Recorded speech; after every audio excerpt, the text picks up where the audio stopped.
de passer la parole à Maryse, qu'elle me parle avec Sonia, puisque Sonia est là, comme j'ai dit tout à l'heure que toute l'administration était présente. Oui.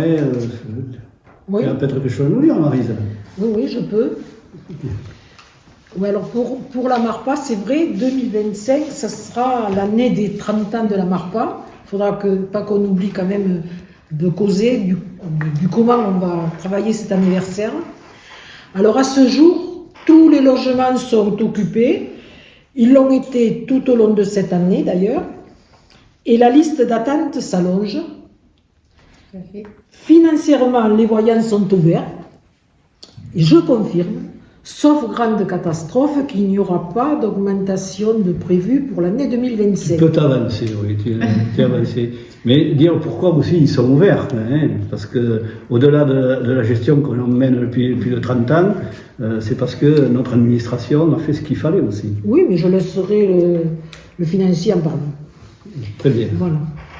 Des travaux de peinture et de rénovation des sols des parties communes sont prévus et débuteront en début d'année 2025. Le bien-être des résidents est l'unique boussole pour la commune et l'équipe, qui est attentive et dévouée. Cette MARPA, c'est un cadre de vie complètement ordinaire, pimenté d'initiatives multiples. Entre autres, j'en donne une parce que pour moi, je trouve ça formidable. C'est ce fameux poulailler qu'on a au fond de ce jardin. Donc, qui dit poulailler, dit poule, il dit des œufs et des résidents qui s'occupent de ce poulailler. Je trouve que ça, c'est formidable. Et donc, c'est vrai qu'à côté de moi, j'ai Sonia qui s'occupe de la structure. Et quand je dis pimenté d'initiatives, je la laisse donner toutes les initiatives à venir et qui sont passées de l'année. Vous allez voir, c'est assez... La liste est longue. Oui, tout à fait. Mais je voulais profiter de cette réunion justement pour faire un peu le point de tout ce qui s'est fait sur l'année 2024. Donc, comme d'habitude, la MARPA est toujours avec la MSA engagée sur des projets qui sont chaque année à peu près les mêmes, puisqu'on a le pique-nique inter-MARPA qui se fait en général au mois de juin.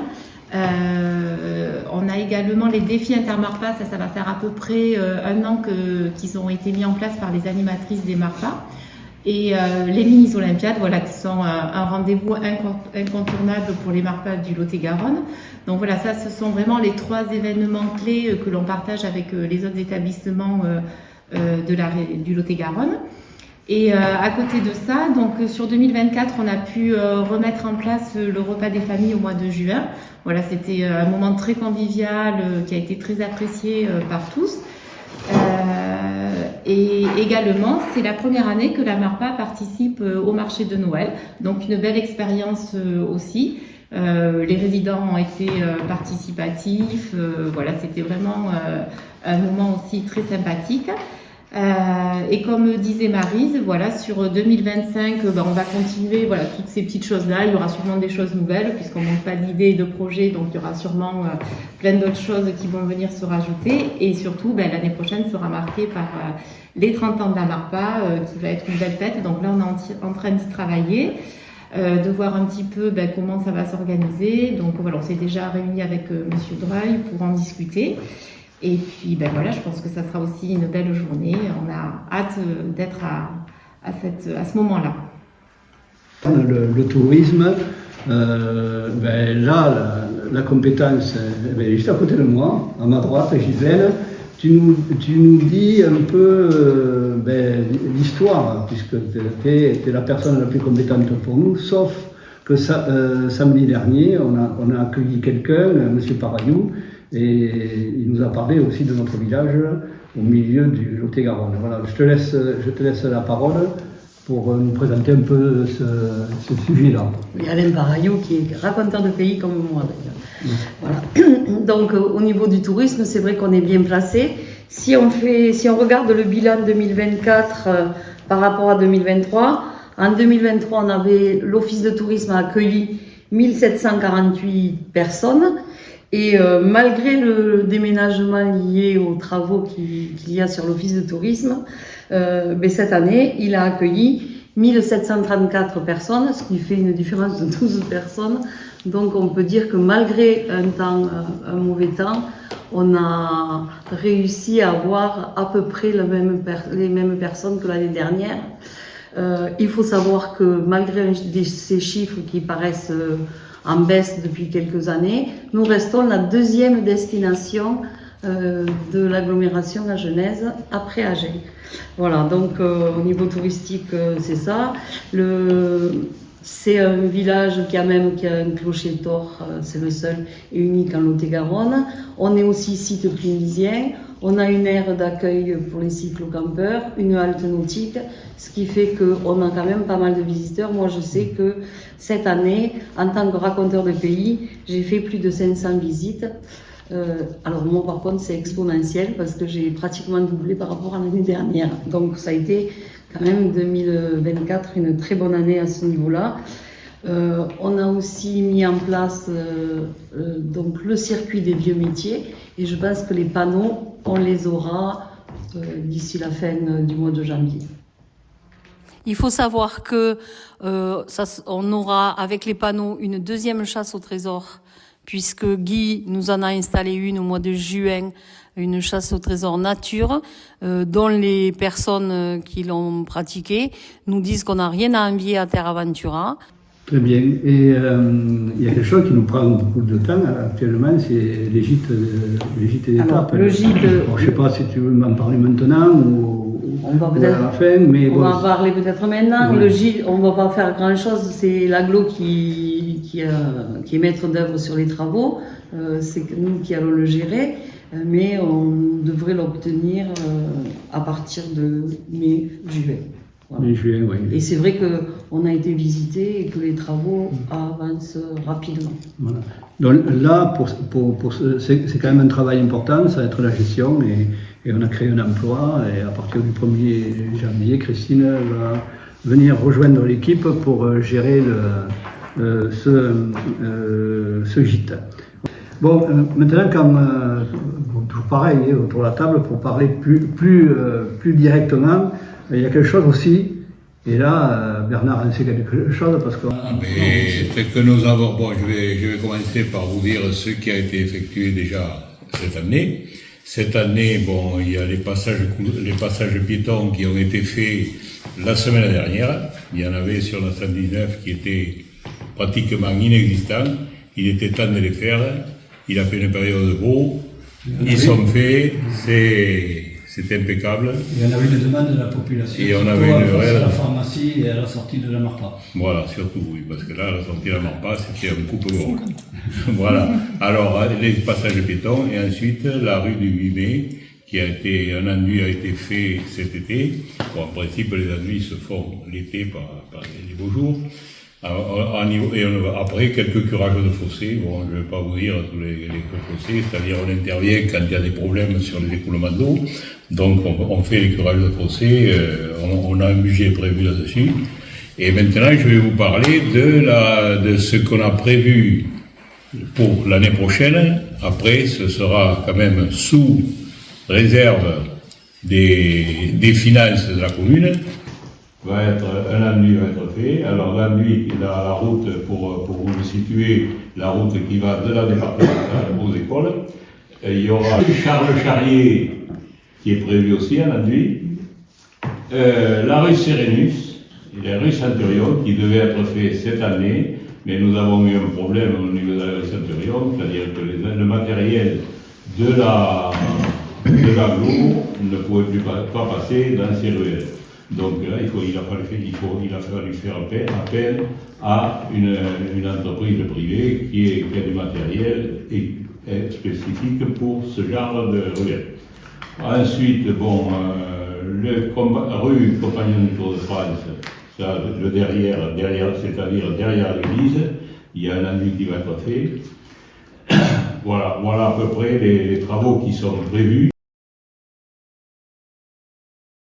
Alors Pascal, si tu nous parlais un peu on arrive en fin de mandat, on arrive en fin d'année. Comme vous le savez, en mars dernier, nous avons voté un budget prévisionnel Qu'en est-il au 31-12? Ce budget a-t-il été respecté ou pas? Alors, comme vous pouvez le voir sur le tableau là, qui est en face de vous, hein, vous avez le budget prévisionnel initial qui a été voté en 2024, en mars de 2024, et à côté vous avez une colonne réalisée, estimée au 31-12-2024. Qu'est-ce qu'on peut voir? Qu'au niveau des recettes, on a 19 340 € de recettes en plus. Même si on a eu des dotations et des subventions en moins, tous les feux sont ouverts concernant les recettes, parce qu'on a des recettes supplémentaires. Au niveau des dépenses, eh ben, on a eu moins de dépenses que prévu, hein, par rapport au budget initial. Alors même si au niveau de l'électricité, de tout ce qui est énergie, on a des hausses, on a un petit peu de hausse au niveau du personnel, parce qu'on a eu des personnes absentes, donc il a fallu les remplacer. Mais surtout, la partie qui est intéressante, c'est que depuis quelques années, systématiquement, la MARPA est sous perfusion de la commune, hein, et pour la première année, du moins depuis notre mandat de 2020. C'est bien que c'est perfusion. Voilà. Oui. La MARPA était sous perfusion. Voilà. Et la MARPA était sous perfusion puisque tous les ans, la commune allouait une somme importante. Et sur le budget de 2024, on avait prévu 20 000 €. Et ces 20 000 €, on ne les a pas donnés. Parce que, justement... C'est pour quelle raison alors? Et pour quelle raison? Eh bien, la raison, c'est que je pense que les actions menées par Sonia et par l'ensemble du conseil d'administration de la MARPA, les efforts qui ont été demandés ont été au-delà de nos espérances. Et ça prouve qu'aujourd'hui, on peut dire que la MARPA est en autonomie totale. Pour les années à venir, je l'espère. Il y a un élément des finances, je m'adresse un peu à Elisa, j'ai plus en tête franchement la structure qui nous a aidés justement pour la régularisation des charges URSSAF. Ouais. Comment ça s'est passé ça? Il nous avait contactés pour faire une exonération des charges sociales. Et on a fait une étude et finalement on a pu bénéficier d'une exonération des charges sociales de cette année pour rétroactif juste depuis 2020. Voilà, après... Bon, merci encore à l'administration, parce que des fois, il y a les élus, il y a l'administration. Et là, je crois qu'effectivement, comme tu le disais, c'est important. Mais je crois qu'il ne faut pas lâcher du lest. Non, il ne faut pas lâcher du lest. Donc, pour reprendre ce que dit Elisa, c'est vrai que sur les années antérieures, on a donc eu un remboursement sur les charges sociales. Mais ce qui, pour les années à venir, c'est quand même entre 12 et 15 000 € de moins de charges sociales que nous allons payer tous les ans. Ce qui correspondait après un petit peu à la perfusion, à l'argent qu'on a loué. Alors par ces actions combinées, plus de recettes et moins de dépenses, notre épargne brute s'est améliorée de 31 643 €, comme vous pouvez le voir sur le document. Alors, pour reprendre une expression de monsieur le maire, quand on se compare, on se rassure. Avoir un budget excédentaire est un élément de satisfaction, vu la morosité ambiante. Alors moi je tiens à remercier, tu as commencé à le faire, Babé et Elisa, ainsi que pour le sérieux de leurs prévisions surtout, parce que c'est pas évident dans la construction du budget de la commune et de la MARPA. Et je souhaiterais aussi associer l'ensemble des agents municipaux qui par leur action au quotidien contribuent à ces bons résultats. Alors la construction du budget 2025 s'appuiera sur les bases de 2024 et aura pour objectif de consolider notre excédent budgétaire. Très bien. Alors pour répondre à ta question, il y a de grandes chances que dans le budget, les travaux que tu nous auras proposés seront mis dans le budget. Quelque chose qui pèse sur le budget municipal. Je vais me tourner vers Maryse. Pour l'école, oui. En fait, la rentrée 2024-2025 compte 98 élèves, tout confondu, 38 élèves en maternelle et 60 élèves à l'élémentaire. En fait, au-delà du nombre, parce que je m'arrêterai à ça concernant l'école, bien sûr, on a toujours le même nombre de classes, il n'y a pas eu de problème, même si à un moment donné, on craignait pour la perte d'une classe, non. On a maintenu le nombre de classes, donc le nombre d'enseignants. On travaille comment? Avec une commission des affaires scolaires qui est ouverte aux parents d'élèves élus. Sur le restaurant scolaire, quand même, cette année, enfin, on a pu accueillir nos enfants dans cette nouvelle structure, qui est une structure formidable quand même. Elle accueille tous les enfants de l'école, tous les jours, à partir de 11h30. Et le nouveau, c'est que ça nous permet d'accueillir dans cette nouvelle cantine, dans ce nouveau restaurant scolaire, tous les enfants en même temps pour le repas de midi. Ça, pour nous, c'était important. Tout est fait, bien sûr, c'est une construction neuve. Et on avait abandonné le fait de les avoir tous ensemble parce que ça faisait trop de bruit. Mais là, cette construction nous permet au niveau de, je sais pas moi, ils ont mis ce qu'il fallait dans le plafond. Ça nous permet finalement d'avoir tous ces gosses en même temps. Il n'y a pas de nuisance sonore, ça ne nous est pas retourné, c'est que les choses ont été bien faites. Pas un bruit du tout? Le bruit des fourchettes peut-être, voilà. Alors, c'est donc un outil moderne et performant et qui est très agréable pour les enfants, mais également pour les personnels qui y travaillent et notamment pour celle qui fait la cantine parce qu'elle a du matériel, bien sûr, dernier cri, etc. Je pense que là, pour elle, tout va bien. Ce que je dirais encore pour le restaurant scolaire, c'est que la municipalité, on a maintenu le repas à 1 €. Je crois que c'est hyper important parce que c'est pas dans toutes les... tu disais qu'on se rassure quand on se compare, mais là, on peut se rassurer pleinement parce que si on fait le tour, on n'est pas tous à 1 € et même moins parce que c'est selon le quotient familial, on a des parents qui payent 0,60 centimes. Très, très peu de parents payent 2,50 €. Alors donc voilà, je pense que là, on a travaillé au périscolaire. Il y a encore le périscolaire parce que là aussi, le périscolaire fonctionne quand même de 7h30 le matin à 19h le soir. C'est vraiment pas de la garderie. De nombreuses activités sont proposées. Et là, y compris, on va loin dans les activités. Ils ont été associés, justement, le périscolaire, à travailler à la manifestation de la Bastide. Et c'était vraiment bien, quoi. Voilà. En fait, là, sur ce point, que ce soit à l'école, que ce soit au périscolaire, on peut aussi se féliciter du sérieux des agents qui y travaillent, parce que là, on doit ça, ils sont quand même là, ils représentent quelque part, et je pense qu'ils ne diraient pas non, la voix de la commune. Donc, on les remercie pour le travail qu'ils font aussi. Et en fait, un mot sur le centre de loisirs. Le centre de loisirs, bon, je ne vais pas revenir sur l'histoire, puisque bien sûr qu'on souhaiterait qu'il soit à Sergnac, qu'on en ait un à Sergnac, mais ce n'est pas possible. Pour nous, la direction, c'est Brax.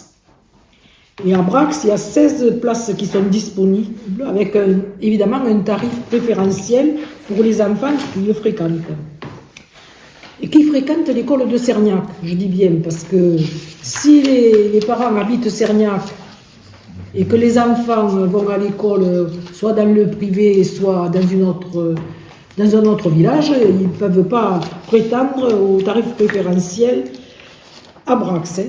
Alors, 16 places disponibles, je le redis, il n'y a pas de laisser pour compte. Tous les enfants de Sergnac qui veulent aller au centre de loisirs, il n'y a pas de problème. Et s'il y en avait, on étudierait, monsieur le maire, la faisabilité et comment on arrangerait ça. Voilà. Je vais m'adresser plutôt à Ghislaine pour qu'elle nous fasse un point, quelque chose qu'elle a mené aussi, les chantiers jeunes. Et puis la Bastille, je crois que tu en as parlé, si tu en as déjà parlé. Mais bon, ces chantiers jeunes, Ghislaine, Je sais que tu passes du temps, mais ça doit te plaire aussi.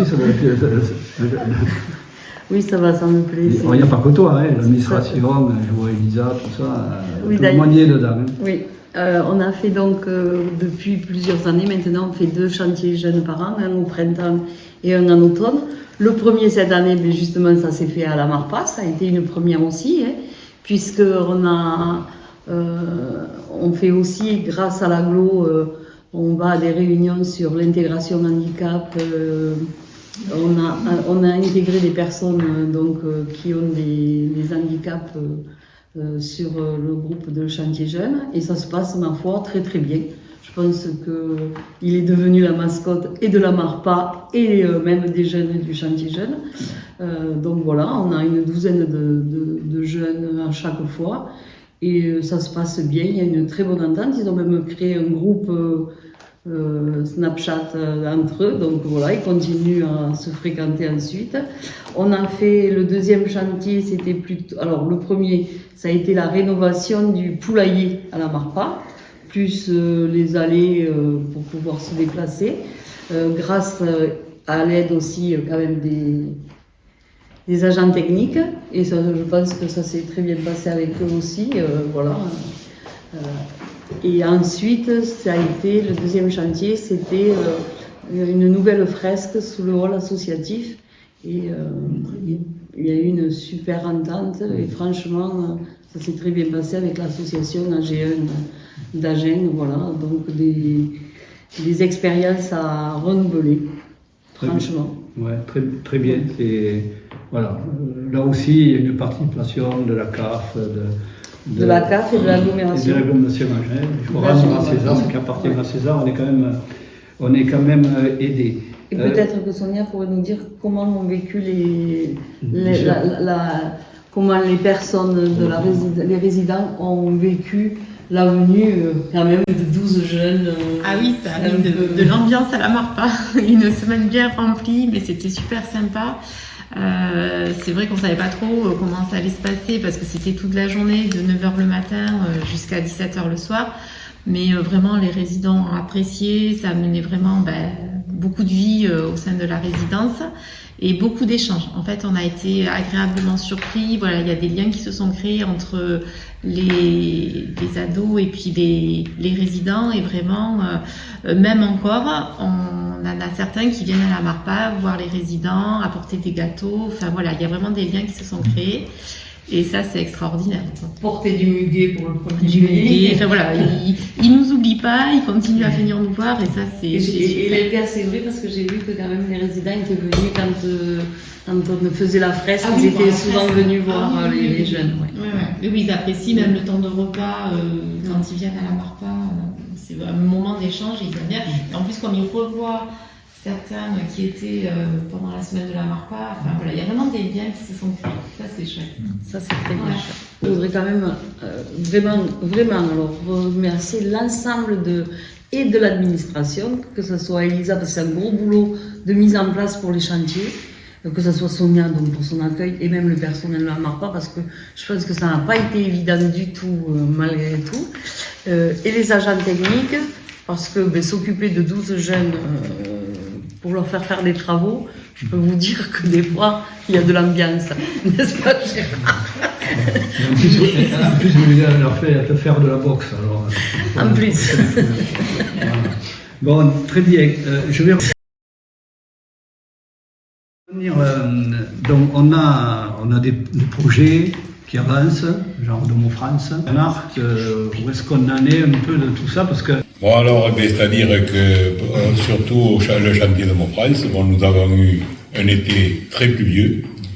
Ça se trouve dans une zone humide, donc le chantier a pris pas mal de retard, voire 6 mois de retard, et voire plus. Il fallait faire la voirie, c'était dans la boue, il pleuvait tous les 8 jours, donc les entreprises ont pris du retard et nous avons un retard là-dessus. Mais je pense que maintenant, ça commence à se mettre en route. Bon, les maisons couecs sont en bonne voie. J'espère que le chantier sera terminé dans l'année 2021. Nous espérons tous et nous le souhaitons de tout cœur. Voilà. Alors aussi, je voulais dire une chose, ce qui a été effectué au niveau de la cantine scolaire, ça a été un des très gros travaux de l'année 2024, la cantine scolaire et la salle multi-activité. L'agglo nous a lancé un défi, c'est ce qu'on appelait la révolution des poubelles. Oui, c'est vrai que donc, je suis déléguée pour la commission transition écologique, donc cette commission se réunit 3 ou 4 fois par an. Et compte tenu de ce qui s'est passé, il y a la possibilité de la suivre en visio. Alors j'aime bien la suivre en visio. J'ai bien compris. Même de sortir le soir, c'est froid, tout ça.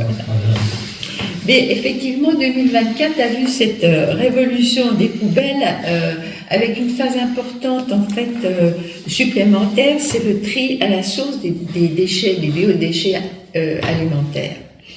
Alors, je voudrais quand même rappeler les 3 enjeux majeurs qui ont été cités par le président de l'agglomération. Le premier, c'est une valorisation et un recyclage de façon importante pour diminuer le taux des déchets par an et par habitant. En 2022, nous avions 617 kilos de déchets par habitant et par an sur l'agglomération. Et donc la moyenne, en sachant que la moyenne nationale est de 582 kilos, donc on est déjà un peu au-dessus. Donc l'objectif, c'est vraiment de diminuer ce taux par habitant. Le deuxième enjeu, c'est ne pas augmenter la taxe d'enlèvement des ordures ménagères, qui jusqu'à maintenant n'a pas dépassé les 11%. Et réduire surtout les volumes incinérés en triant les biodéchets à la source. C'est pour ça que cette année a vu la mise en place de ces nouvelles poubelles. Et le troisième objectif, c'est assurer la propriété urbaine par l'installation de nouveaux points d'apport volontaire, ce qui s'est passé sur Sérignac.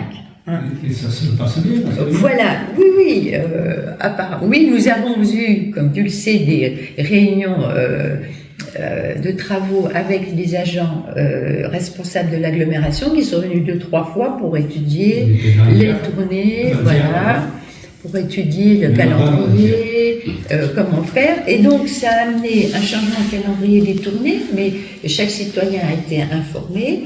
Et la création d'un nouveau point d'apport volontaire pour le cœur de Bourg, qui est situé place des anciens combattants. Voilà. Donc, ce qui a amené la distribution de composteurs, dans l'année, il y a eu un point qui a été fait, puis la distribution de bacs pour les biodéchets, ça s'est passé assez récemment.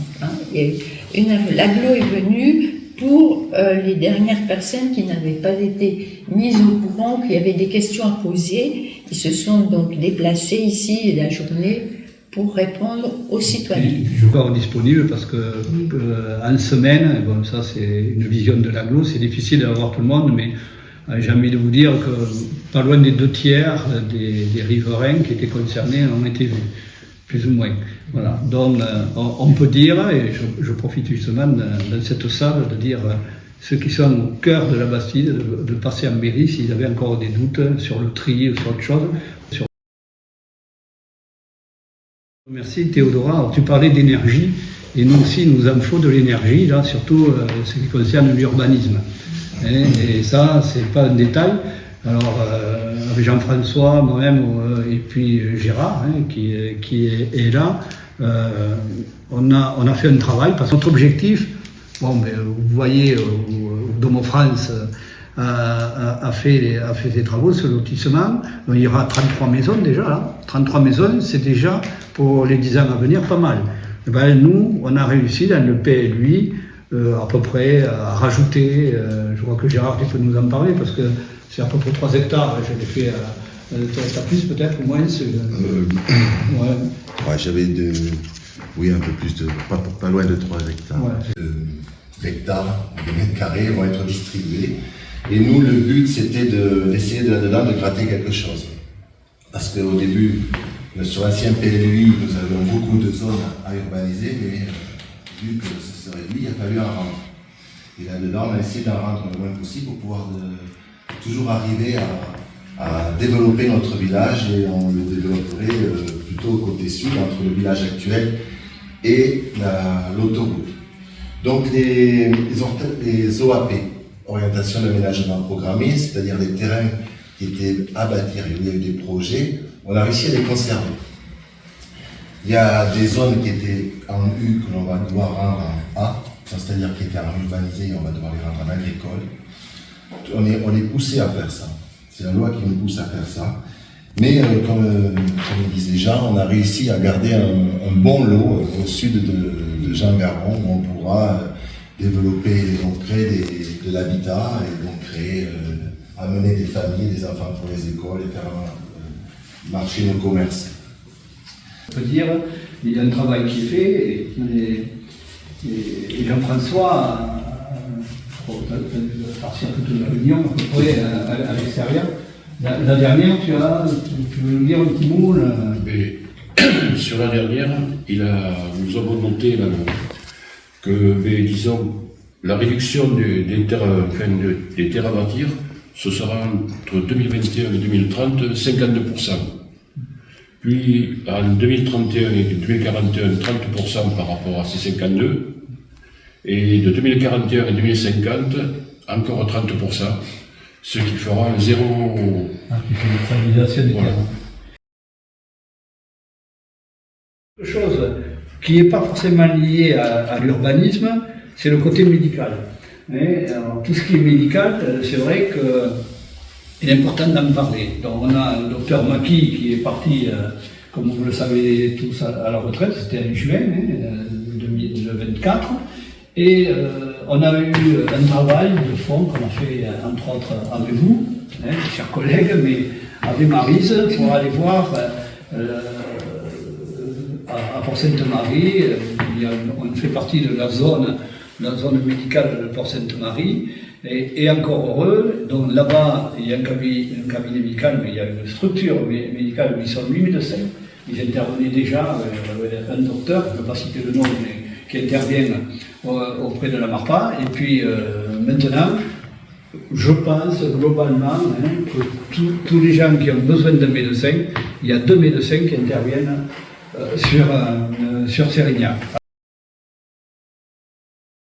Les associations, peut-être, ça fait partie de l'hygiène fonction. Des gens qui sont bien portants. Oh, ça dépend de quelle association tu t'occupes. Oui, c'est bien vrai. Ouais, un point rapide, mais les associations de Sérignac, c'est quand même elles sont toujours suivies avec attention par les élus, parce qu'elles sont le fer de lance de toutes les animations qui se passent à Sérignac, et elles sont nombreuses. Alors, c'est vrai que je suis obligée de les lister parce qu'il faut en oublier aucune, et je ne voudrais pas en oublier aucune, j'espère. Bon, ça va être un casse-gueule, ça, un peu. Peut-être, ouais. Je commence par les Sereins Sérignacais parce que c'est une association qui nous a causé du souci. Et en fait, ils sont repartis. On est bien contents, on espère qu'ils vont faire du chemin. Ils sont sur les rails de toute façon. Une autre association qui nous a fait à un moment donné du souci, c'est la pétanque. J'ai assisté comme je le fais quand je suis disponible ou d'autres à l'Assemblée Générale. Et là, on a un peu tremblé, mais la pétanque s'est restructurée rapidement à la suite de cette Assemblée Générale et ça roule aujourd'hui. Alors, on souhaite... Pour des boules, c'est normal. Oui, voilà, t'as raison. Elles ne sont pas carrées, elles sont bien rondes. La gym volontaire aussi. La gym volontaire, c'est... Je la cite parce que c'est une association qui semblerait passive, mais je la cite parce qu'ils veulent être cités et qu'en plus, ils m'ont dit qu'ils appréciaient vraiment le local qui est affecté à cette gym, pour la bonne et simple raison qu'il y a du chauffage et que finalement, ils font la gym tranquille. Mais bon, ils sont bien équipés, il n'y a pas de problème. Les lilas sergnacais à côté, bon, ben, ils se portent bien, ils sont bien présents et ils bénéficient aussi de la nouvelle structure. Alors après, le billard. Alors le billard, effectivement, c'est une association récente aussi à Sergnac avec des locaux qui sont affectés et qui se développent bien sûr et puis qui participent, ils font à titre individuel des manifestations. Leur souci, c'est de percer dans le village, on le sent bien. Sergnac Animation, ben, de toute façon, ils sont toujours bien présents. Toutes les animations d'été, on leur doit. Hein. Donc, ils essayent même je dirais, ils essayent d'aller plus loin que l'été. Mais enfin bon, on est bien content que Sergnac Animation continue sa route parce que il fut un temps où Sergnac Animation, c'était les élus de la commune, et là, c'était pas drôle du tout. Hein. Ben oui, il fallait porter des tables à 4 h du matin. Il fallait porter des tables, et puis tout, il y a 4 h du matin, n'en parlons plus. Et les tables sonnent de plus en plus loin. En fait, il faut quand même dire qu'ils ont pris le relais, et je les félicite, c'est très bien. Sergnac Animation. Ils vont même fêter leurs 10 ans l'année prochaine. Ah, oui, 10 ans l'année prochaine, alors c'est quand même bien, hein. On va le faire, je sais pas, ils vont me faire un feu d'artifice. Coquelicot, c'est aussi une association, je dirais que c'est la plus importante, parce qu'elle contient de nombreux ateliers, le tricot, la danse, le judo, le théâtre, j'ai rien oublié, et je veux oublier quelques-unes. Les anciens combattants, ils sont bien présents. Ils font leur repas traditionnel, mais franchement, Sergnac participe aux commémorations et on a chaque fois, que ce soit au 11 novembre ou au mois de mai, des commémorations qui tiennent la route avec leur participation. Bien sûr, monsieur le maire me souffle la musique, mais qu'est-ce qu'on ferait sans musique? Voilà, c'est sûr. Mais on a renoué tu chantes la Marseillaise. Non, moi je chante. Voilà. Et puis, j'oublie pas non plus l'APE, l'association des parents d'élèves, très présente. Elle est très présente parce qu'en fait, la fin du fin, c'est qu'elle aide financièrement l'école. Toutes les animations qu'ils font, c'est au bénéfice de l'école, c'est important. Hein. Donc, on peut les remercier aussi. Voilà, je crois que j'en ai oublié aucune. Sauf que pour finir, je voudrais dire qu'on est en 2025 là, et que comme chaque fin d'année, tous nos aînés de la commune ont reçu le colis de Noël. S'il y en a qui ont été oubliés, ben, même ce 11 janvier, n'hésitez pas à venir de réclamer ça au secrétariat de la mairie. Très bien, Marie. Par rapport au lilas, il est important de dire, au-delà des fiestas, ils ont fait un brasero samedi, il y avait quand même beaucoup de monde, ça en fait plusieurs braseros. Nous, il va falloir qu'on se penche très techniquement quand est-ce qu'on met le chauffage, quand est-ce qu'on ne le met pas. C'est vrai aussi qu'on est en train de changer au niveau de l'éclairage de la salle. Il y a une collaboration, les bénévoles et la collectivité, donc on avance là aussi. Donc on a un secteur, avec la pétanque et tout ça, un secteur de loisirs, et tout le monde, je peux vous le dire, nous l'envie.